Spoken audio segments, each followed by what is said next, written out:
Hello, everybody. Welcome in to the NBA Front Office Show. I'm Trevor Lane. You can find me on Twitter at Trevor_Lane. Some of you are joining us live right now over on our YouTube channel or on my Twitter account. That's where I put it out there.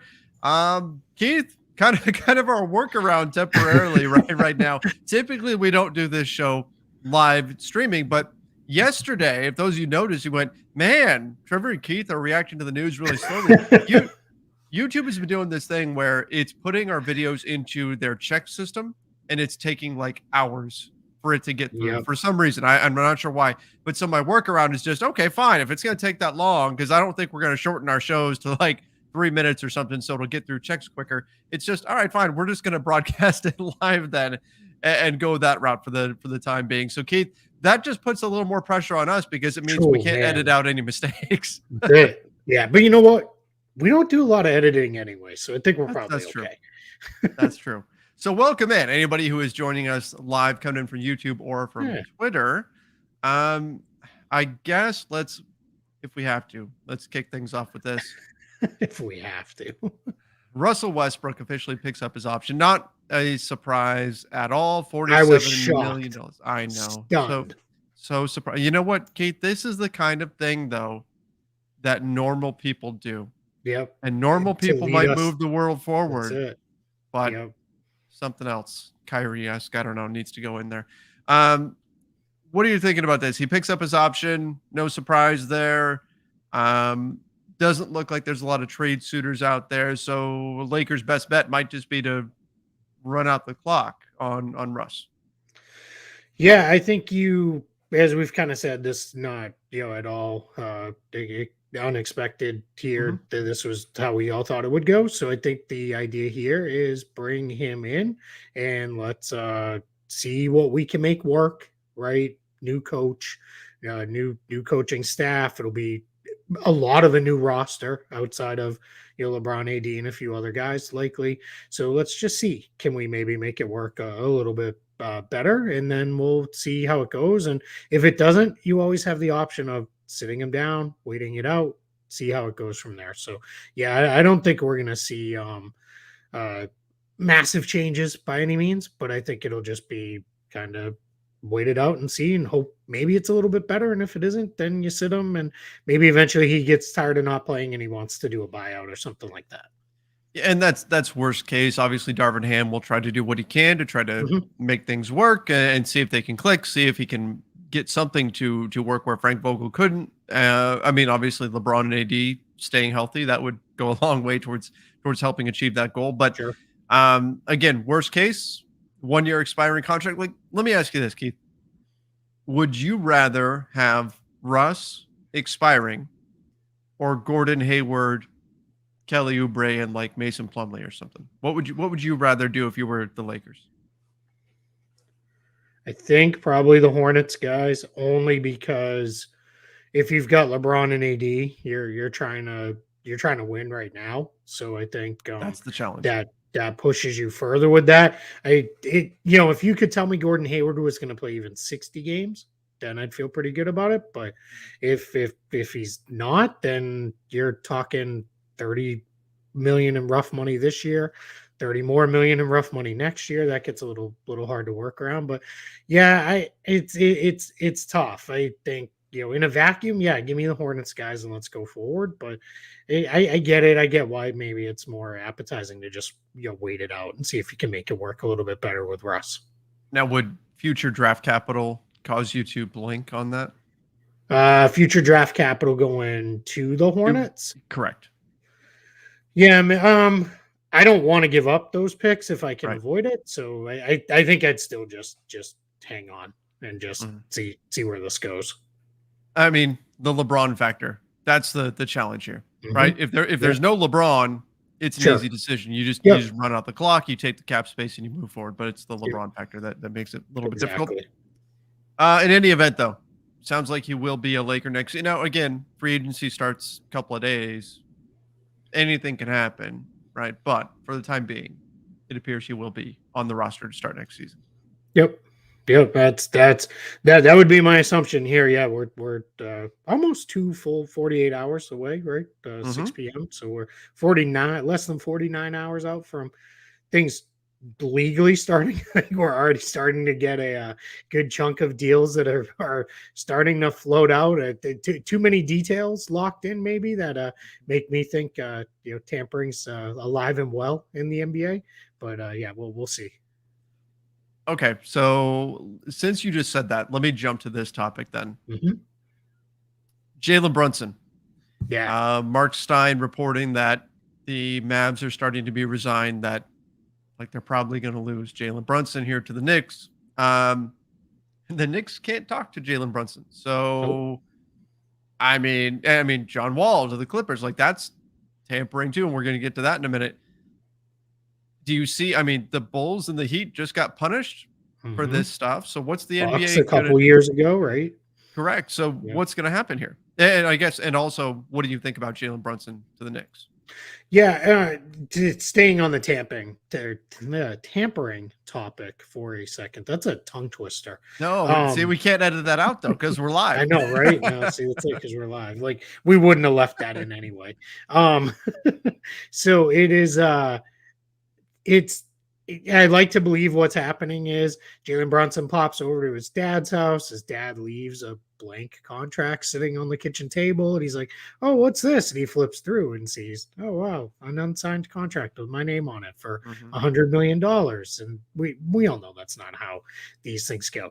I think the whole idea of tampering, I'll say it, again, kind of on the record here, it's just dumb. Once guys are free agents, once their season is over, let them talk to whoever they want. Agreed. Like we avoid 90% of this. I don't like it's like KD under contract for 4 years. Like unless the Nets said, "Hey, yeah, you have permission to talk to whoever and figure it out if you want to go there," that's a whole different story, right? But if it was, no, you can't be talking to people and recruiting KD to come to you, it's still going to happen anyway, but that one feels a little more gross, right? Because he's under contract for 4 years. But if it's a guy where it's you're sitting here and it's like Jalen Brunson's a free agent in 2 days, I don't care. I mean, Mhm. but just be consistent. Either allow it Exactly. or punish them. Punish them and take away picks or whatever. I do think the NBA is going to hit a tipping point with this, where it's going to be, if we don't start punishing it more harshly, we need to start allowing it. It's got to go one way or the other. You can't just say, "All right, we're going to take away a random second round pick from you at some point in the future," because it's not enough for enough of these teams don't care about that. Like Miami, for example, they don't care about losing a second round pick. They got Kyle Lowry. Mhm. That means nothing to them. So, yeah, I think you just got to be consistent with the way you enforce it. Brunson to the Knicks. I like it Mhm. enough. I don't love it. I'm on the record saying I think he's going to get twice as much as Tyus Jones, and I don't think he's twice the player Tyus Jones is. So, but he's proven he can carry the offense when he needs to. He did that in the playoffs this year against Utah in a couple games without Luka. My guess is he really wants those on ball reps to prove like, hey, I really can be a playmaker, scorer, combination guy, not just a scoring guy who plays off Luka Doncic. So I get that. So I don't hate it. It's just an awful lot of money to lock into, but the Knicks don't have a lot of long term money on their books, so they should be fine to work around it if it even comes to that. Yeah, I mean, if he's their guy again, I've spoken my concerns about he's a tough shot maker. Sometimes those kind of guys can lose value very quickly, but Yep. but I like Brunson a lot. So who knows? Maybe it works out perfectly for them, Yep. and he winds up being great value. Before we move on, I You do want to have play the a breaking news drop? if we have some, Yeah, let's absolutely. Here we go. go. I've just been handed an urgent and horrifying news story. Let's go. Ready? Per I'm ready. Woj, the Los Angeles Clippers center Ivica Zubac has agreed on a 3-year, $33 million extension. His agents Oh, Jeff Schwartz and Mike Lindemann of XL Basketball tell ESPN the Clippers declined his $7.5 million team option, clearing the way for Zubac's new deal. hey, so 3 years, 33. Do we have anything in there on any kind of team or Options. player option in there? Nope, nothing in there yet from that. I'm sure we'll get that here in the next series of tweets, or someone else will follow up with it or something like that. But I mean, that's perfectly fair. That's basically the mid-level money, the non-taxpayer mid-level Yeah. money. So yeah, I think that's perfectly fair for Zubac and what he gives the Clippers. It's about a $3 million raise or so this year, likely in first year salary, and that's good for him to lock that in. So yeah, he was very good. They're going to lose Isaiah Hartenstein most likely. So locking in Zubac is a good move. And we're going to get to why in just a minute when we talk about John Wall. So Zubac's extension, happy for Zoo, a good guy, and this is a good deal for him, and I think for the Clippers as well. Clippers, I don't want to open an old wound, but is that like still one of the more baffling trades in your time as a Lakers fan? Oh, for sure. Yeah, it's just they didn't make sense at the time, right? Yeah, they felt like they weren't going to be able to pay him that summer, so but there was no justification. I mean, it made no sense. Yeah, that one was odd. It made no sense. Okay. Yeah. All right. Well, we get to play the breaking news drop, so that's a win. So there's that. We got a super chat here. So do you think Scottie Pippen Jr. is a Monk replacement on the Lakers? No, that's going very, very far. If he hits his absolute ceiling, maybe, but sure. If anything, in terms of role, a healthy Kendrick Nunn would be the Monk replacement if Monk were to leave. Now, that's not saying they're the same guy or anything, just he would take over that ish role of sorts. Yeah, I mean, he's got a long way to go. I like that addition on a two-way. I think that's a really good addition on a two-way. And the Lakers have proven that they've kind of hit on those guys the last couple of years. And if a guy proves he's a little bit better, they're not shy of saying, all right, let's get you off that two-way and onto the regular roster. So I don't have any issue with that at all. Yeah, I'm excited to see him in Summer League.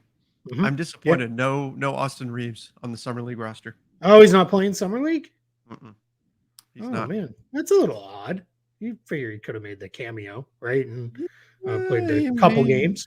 He probably have had some people telling him, no. You need to come train over here this summer, not go there. Yeah, that makes sense. You can think about who may have been saying those things. Yeah, no problem with that one either, right? He's for a second-year player, he's established himself enough that he doesn't need to play in Summer League with a bunch of guys who may not even be on the real roster. So, yeah, why not? Oscar gave us a $10 super chat. Thank you. Much appreciated. Thanks, man. Yeah. Okay, let's get back into our news topics for the day. In fact, since we just talked about Clippers with Zubac, let's just jump into it. John Wall. I'm going to go to the Clippers getting bought Speaking of tampering.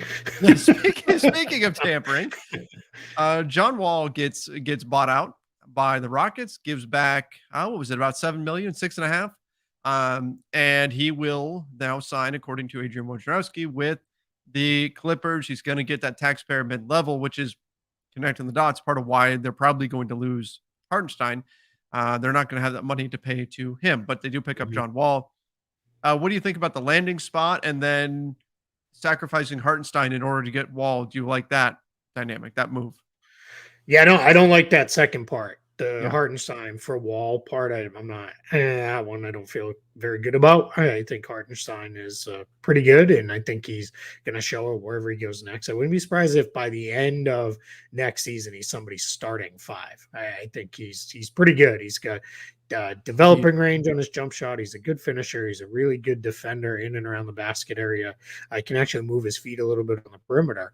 Now, it sounds like Michael Scotto of Hoops Hype reported a little bit earlier today that maybe the Clippers are looking at taking in Nerlens Noel via their Serge Ibaka trade exception. So they do that. You've replaced him and you got yourself a point guard. And they needed another point guard.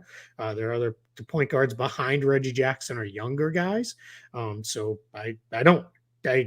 let's see what John Wall has left. He looked okay. He didn't shoot it great, but he looked okay with Houston the last time we saw him play. So which was 6 years ago, I think. Oh, yeah, it feels that way, right? No, it was a little over a year ago. 84 years, isn't that the Titanic lady? Yeah, that's right. It's let's see. I do think he has a chance to. Wouldn't that make her like 100-something years old then? Right? Because she had to be at least 18, right? I'm getting way off topic. I was just thinking about that. Are you breaking down plot holes in Titanic? It might be, yeah, a 30-year-old movie.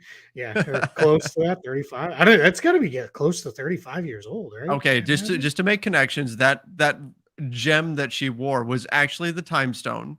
And There so we that's go. that's the way Well that done. worked. And Well so yeah. played. All right. I like it.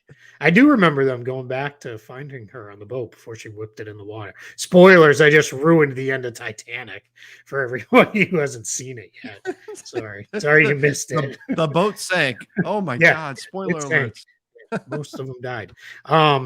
It's I don't even remember what we were talking about. We were on John Wall, how long it's Yes, been since he's yeah, how played. long it's been since he played. I think I get it.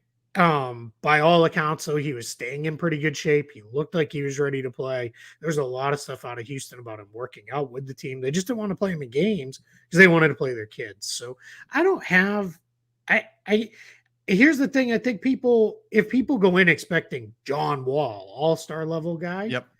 then you're going to be disappointed. If you go in expecting John Wall, pretty good backup point guard, you're probably going to be okay with what it is. And reality is they're paying him $6 million. So why not? I would have rather given that $6 million Isaiah Hartenstein and seen if Wall would have taken the veteran minimum. But in that case, we know he had other suitors. The Heat were interested. The Lakers are interested. Washington, it sounds like, had some level of interest in bringing him home. So I think, pay for it and see. And would it shock you if by mid-season if he was their starting point guard over Reggie Jackson? No, right? Yeah. So it's fine. I mean, I don't know if this swings the title by any means, but it's fine. I don't have any issue with this signing. Speaking of Hartenstein, Sonny gave a super chat, said Monk or Hartenstein for the mid-level. Would you? Oh, if you were the Lakers? Yeah. Yeah, Hartenstein. Yeah. I think. A bigger need. Yeah, and I like Monk, and you've got that connection of he kind of his back was against the wall and he fought last season and now he's got himself this opportunity. So there's that emotional connection. So it feels bad to say, oh I would pass on Monk, but the skill set Hartenstein brings is probably a little more important. Yeah. I agree. Ravon also, I don't know if you saw that one, says, thanks for the great content. So thank you for that compliment. And any idea what's up with the Raptors and OG? I don't think anything. I think that was all coming from other places. I don't get the real sense that they want to move him. Maybe he is a little unhappy because there is a lot of overlap and duplication on that roster between him and Siakam and Barnes and Gary Trent to some extent. But I think it's one of those things where they'll just make it all work. I don't think they're going to necessarily move on from him, and if they do, it's going to be in a bigger trade than any kind of just moving him on. They will figure out something much bigger to do with him to really fill a need and move that franchise forward. Yeah, it's not going to be just we need to get something, so off you go. That type of situation. Nope, definitely not. All right, let's talk Utah. Yeah, they've got a head coach and a guy and I'm just going to throw it to you here. You know him better than I certainly would. Sure. Former Celtics assistant. Shocker, Danny Ainge goes to a Celtics assistant, right? But they didn't overlap though. He wasn't there when Danny Ainge was there. But yeah, shocker. I guess that's still fair. Yeah. But what are your thoughts on this? Do you like the hire for the Jazz, and what does he bring? I do like it. He's young. He's only 34. So, Trevor, we're now older than most. Oh of my the gosh, coaches. I'm old. Right? Oh my gosh. We're starting to we're starting to climb the ladder. It's one thing when you look and it's like, okay, this dude was born after I graduated high school and he's coming into the NBA. That's one thing. When the coaches are 10, 15 years younger than us, it's starting to be like, oh man, what's happening? But anyway, he's young. The one of the things that I know he gets a lot of credit for because he is younger. He really relates to the players pretty well. He worked his way up through the video room with the Spurs, and eventually from the video room onto the coaching staff. There was a point where he was one of many over the 20 plus years to be mentioned as Pop's eventual successor. But much like Ime Udoka and a handful of others, I think it was, hey, go get some experience somewhere else, and then maybe your head coaching coaching job will come somewhere else. It also kind of tells me Pop's just not ready to go anywhere yet. We talked about that the other day too. So yeah, I think he's known as a pretty good offensive coach with good thoughts there. He's a guy who does a lot of studying. He's very well prepared. I think in a lot of ways there's similarities in the path of Quinn Snyder to some extent, where he's worked for Pop, then worked elsewhere, and then came in as a head coach. But no, he's not exactly the same kind of guy as Snyder. But I think the Jazz got a good coach here, and I think going with a younger coach, some might say, does that mean they're looking to rebuild? I don't think so. I think this is, let's just get a whole new, fresh set of voices here. We're going to talk about front office too, to some extent, and let's really try to make this work with the not necessarily all of the guys they have, but the base. So Mitchell, Gobert, probably a couple of the other guys. Let's see if we can make this work, and then if not, we'll reset next summer or the trade deadline or something like that. He's younger than some of his players, right? He's definitely gonna be younger than Mike Conley, I would imagine. Right, than Mike Conley. Let's pull it up. Let's see. I bet you're right, though. He's got to be younger than Mike Conley. Yeah. Let's see. Mike Conley is also 34. He'll be 35 though at the beginning of October. I don't know when Will Hardy's birthday is. He's probably the only one. Yeah. Because everybody else. But I mean, yeah, definitely. He's right there. He's close with Bogdanovich. He's 33. So yeah. Interesting. But yeah. Rudy Gay. He's younger than Rudy Gay too. Rudy Gay. I was gonna say, yeah, that's got to be. I forgot Rudy Gay was not even on the roster first. He popped in my head. And I went, wait, is he still there? Or I mean, I guess maybe he won't be next season. We'll see. We'll find out in a couple weeks or a couple days, maybe. So the Jazz were not done making moves though. David Fizdale joins their front office, obviously leaving the coaching ranks, was an assistant with the Lakers, now moving to Utah's front office. Obviously, the Lakers, to a degree, cleaned house when Frank Vogel went out. Sure. Phil Handy stuck around. But what do you think? Fizdale in the front office now instead of on the sidelines? Yeah, my guess is for David Fizdale, this is probably a little bit of all right, I've been an assistant for a very long time. I had a couple runs at head coaching jobs, and then I've been in the interview process a couple more times. Hasn't happened. Maybe I'll try something different and see. But with knowing he can always get back in on the coaching side somewhere if he wants to. So why not go round out your experience a little bit more? That maybe if he decides he wants to coach, that's a little bit more attractive because, all right, hey, you understand the front office side now. We've seen several guys over the last, let's say 10 years make this transition from coaching to front office when they make it solely, right? They move fully over, really succeed with that. So I think this is not necessarily a bad thing. And it's, again, I think Danny Ainge is kind of saying it's a new era here in Utah. We're trying to really open things up, look at things with a new, fresh set of eyes, bring in a bunch of different people, and we're gonna rebuild this thing the way we want to rebuild it. Mm-hmm. Yep. It's I think this is just the beginning too. I have a hard time imagining the Jazz going through the offseason without some significant personnel moves coming. Yeah, I don't think it's going to be Mitchell or Gobert though, but I think everything else is definitely on the table. I just it's one, I can't see them trading Mitchell. That just seems crazy. And then Gobert, it's hard to move him, which sounds weird. I just had this conversation where I think we've gone collectively way too far on Rudy Gobert. Like, there's now this thought of like, this guy sucks and he's the worst contract in the league. And it's like, the dude almost won Defensive Player of the Year again. He was an all-star again. And it's like, we can't go that far. Like, this is getting a little crazy. Yeah, agreed. It's the years on the contract, I think, that's scaring people. Yeah. Like, that's definitely it. Yeah. If he had 3 years under contract instead of 4, I think the market for him would be more robust, or even 2, right? 2 and a team option on a third would be ideal. I think it's the extra years on the contract that's causing people to pause at going all out after Gobert. Mike Wolf is asking in the chat, when are things really going to start heating up in free agency because it's been quiet? Nothing really starts until June 30th at 6 p.m. So Yep. Eastern time. we're in kind of a 6 p.m. Eastern, correct. We're in a little bit of Some a quiet stuff window will come here. out. Yeah. Some little Stuff things will here and happen. there. Yeah. But yeah, the main, like the dam bursting, that's Thursday. Yep.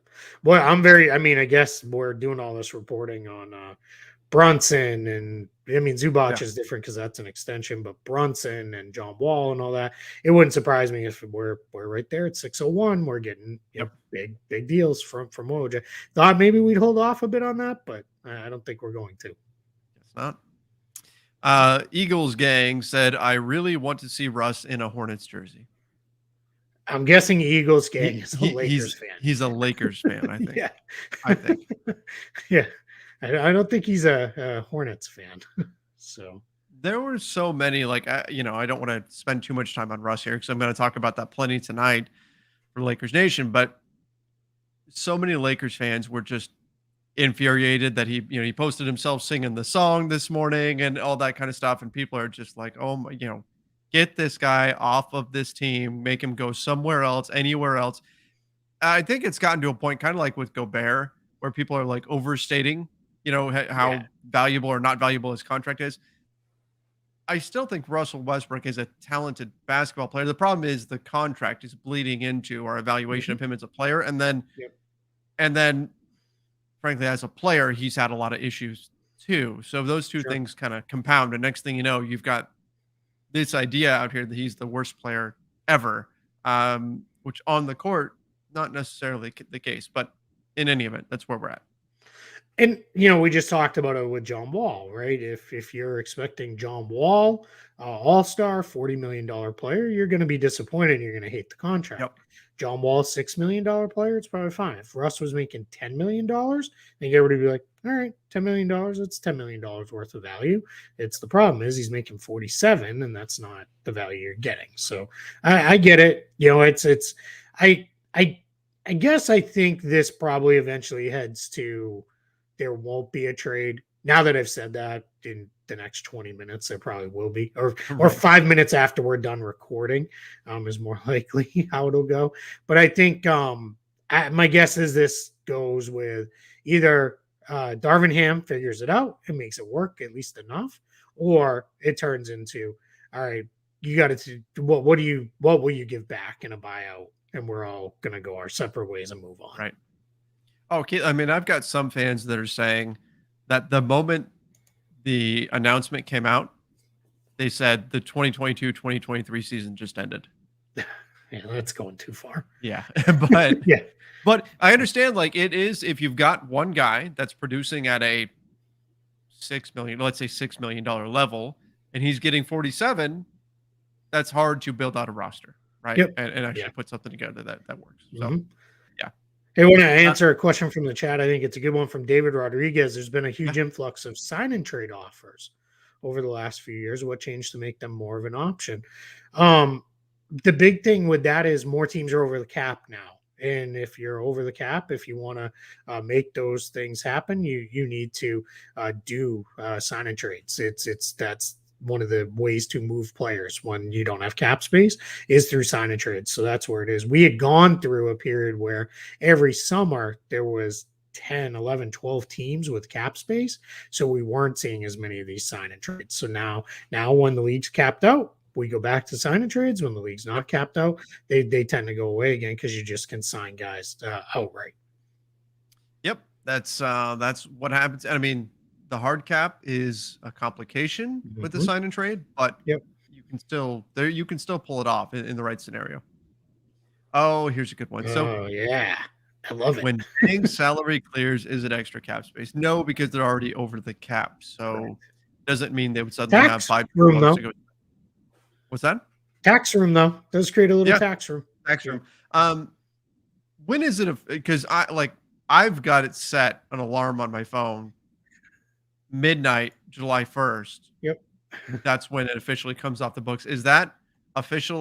Like that's Yep. the moment the NBA recognizes that money is off the Yep, books. the league year changes over right at midnight on July 1st. Now, they open the negotiating period at 6 p.m. Eastern on the 30th, but the league year changes over on July 1st. And I'm looking at my sheet right now. You can't see it, but under former player owed salary for the Lakers, because I've already flipped to next year, there's a big blank space, and it's beautiful.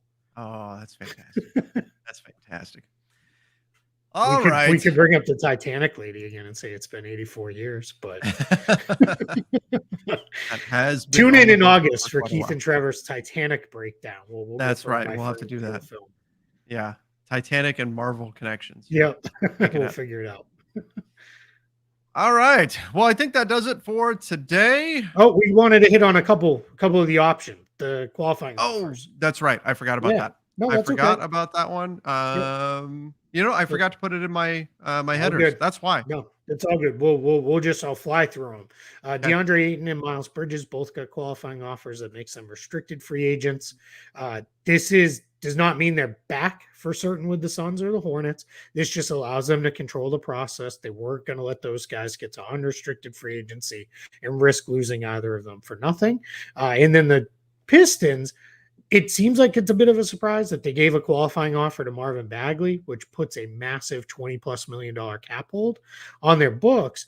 But why they're doing it is it's just a procedural thing. And what you'll see happen with Bagley is, at least until they come to an agreement with him on a new deal, they control the process again for him as a free agent because he's restricted this way. And what you'll see happen is we'll probably get pretty early on in the first day or two of free agency that they've agreed to 3 years, 30 million, 3 years, 20 million, whatever the number is. And then what they'll do is then they'll turn around once they've got that agreement, they'll renounce Bagley's rights to open up all that $40 million or so in cap space. And then they'll have him re-signed after that as either out of their cap space or maybe out of the room exception. We'll see. Depends on how much money he gets. We'll know when that total figure is reported. Yeah, important to remember that a qualifying offer, unless a player surprisingly says, "Hey, I'll take it," and signs the qualifying offer, you can actually rescind a qualifying offer too if you suddenly find yourself in a spot where you need that room. Yeah, and teams have gotten really smart about not giving qualifying offers to players who would likely just sign them because it's better than what they might get. For example, we usually see these things done in batches. Teams usually say, all right, we gave qualifying offers to these 3 players that were eligible and they go. The Suns, they gave DeAndre Ayton, so they haven't announced it. And it's hit or miss whether teams announce it or not. But they have not given one to Aaron Holiday, for example. And I think it's because Aaron Holiday would just sign his qualifying offer and then be under contract for 1 year. And that's all the qualifying offer is. It's a 1-year contract at a set amount. Player signs it, and then the following year, in most cases, they become an unrestricted free agent. It's pretty rare that it happens. Usually maybe 1 a year or so. If they do sign it, they get the right to block trades because it comes with an implied no trade clause because you're playing under a 1-year contract with bird rights, which you would lose if you're traded. But those pretty rarely come up that way. It's having the teams do something, prove that they are interested to some degree in hanging on to the player in order for the player to qualify as restricted. Yep. Super chat from Juan says the day Kyrie picked up an option, a friend of a friend allegedly saw Kyrie and LeBron driving together on the freeway. We were so close. What was it? What is it from Ferris Bueller? My friend's cousin's sister's boyfriend's going with this guy who saw Ferris pass out at 31 Flavors last night or something like that. It's close. That's close enough. That was well done. Yeah. And that reference just flew over a lot of our audience. Yeah. I'll use a more timely one. Were they driving next to each other and then the highway split and they went off like at the end of Fast and Furious? Oh, yeah. Like, is that how it was? And he's like, it's been a long day without you, my friend. And they moved along. That one's much more sad. Yeah. Well, I mean, bring us down at the end. Yeah. Yeah. At least people get it. Ferris Bueller, though, check it out if you haven't. If you're on the younger end, watch Ferris Bueller. That's good. Absolutely, my all-time favorite movie actually is Ferris really Bueller. Ironic for somebody who was a teacher for so long that my favorite movie is about a kid skipping school. But that was top of my list. Yeah, that is a great movie. That's a good one. Yeah, very quotable. Yeah, very quotable. All right, everybody. Appreciate you joined us live. If you're watching this on the NBA Front Office YouTube channel, make sure you do subscribe. Don't forget to turn on those notifications. If you're listening to the podcast version of this, again, make sure you follow us over on Apple Podcasts. Give us that 5-star rating and review. Free agency just a couple days away. Going to be a lot of fun. We'll have our live wrap-ups. We'll be discussing everything as it goes down.